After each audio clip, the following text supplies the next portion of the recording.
सारे भाई बहनों को जय मसीह की। आज का वचन प्रभु ने इस वीडियो को देखने और सुनने वालों के लिए भेजा है।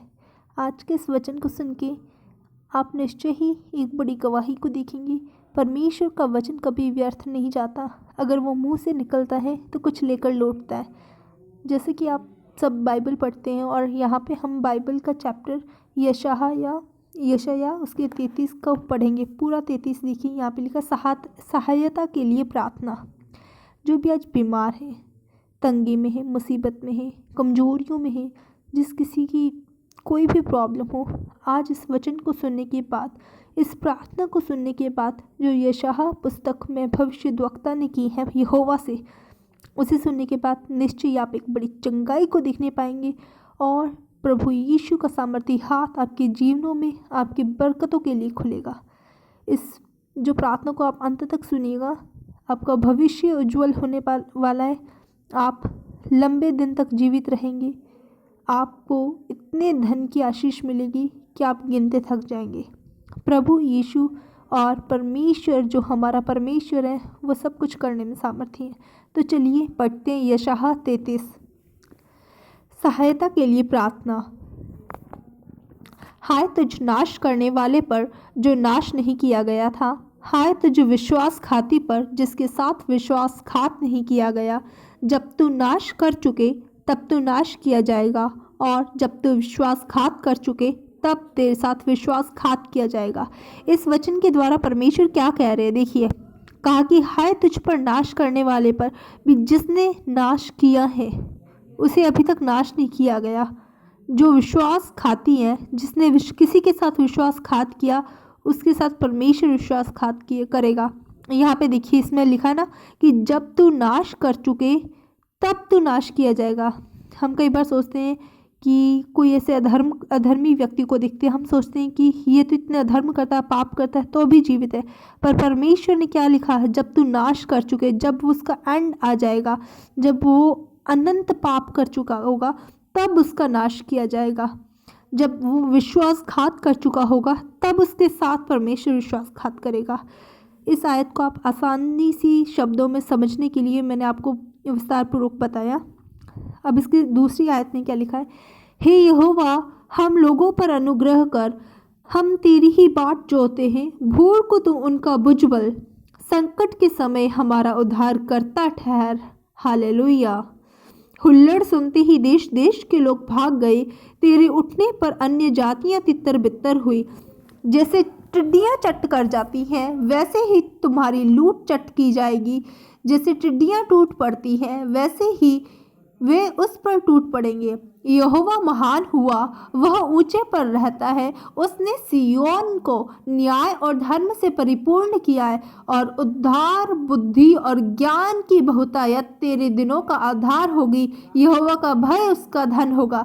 ये सुनने वाले भाइयों बहनों, ये वचन प्रभु ने आपके लिए कहा है कि उद्धार, भूमि और ज्ञान की बहुतायत तेरे दिनों का आधार होगी। देख, उनके शूरवीर बाहर चिल्ला रहे हैं, संधि के दूत बिलख बिलख कर रो रहे हैं। राजमार्ग सुनसान पड़े हैं, उन पर यात्री अब नहीं चलते। उसने वाचा को टाल दिया, नगरों को तुच्छ जाना। उसने मनुष्य को कुछ न समझा। पृथ्वी विलाप करती और मुरझा गई है। लबानोन कुम्भला गया है और उस पर हियाई छा गई है। शारोन मरुभूमि के समान हो गया है। बाशान और करमेल में पतझड़ हो रहा है। परमेश्वर की शत्रुओं को चेतावनी। यहोवा कहता है, अब मैं उठूंगा, मैं अपना प्रताप दिखाऊंगा, अब मैं महान ठहरूंगा। तुम में सूखी घास का गर्भ ठहरेगा, तुमसे भूसी उत्पन्न होगी। तुम्हारी सांस आग है जो तुम्हें भस्म करेगी। देश देश के लोग फूके हुए चूने के समान हो जाएंगे और कटे हुए कटीले पेड़ों के समान आग में जलाए जाएंगे। हे दूर दूर के लोगों, सुनो कि मैंने क्या किया है, और तुम भी जो निकट हो मेरा पराक्रम जान लो। शिय्योन के पापी थरथरा गए हैं, भक्तिहीनों को कंपकपी लगी है।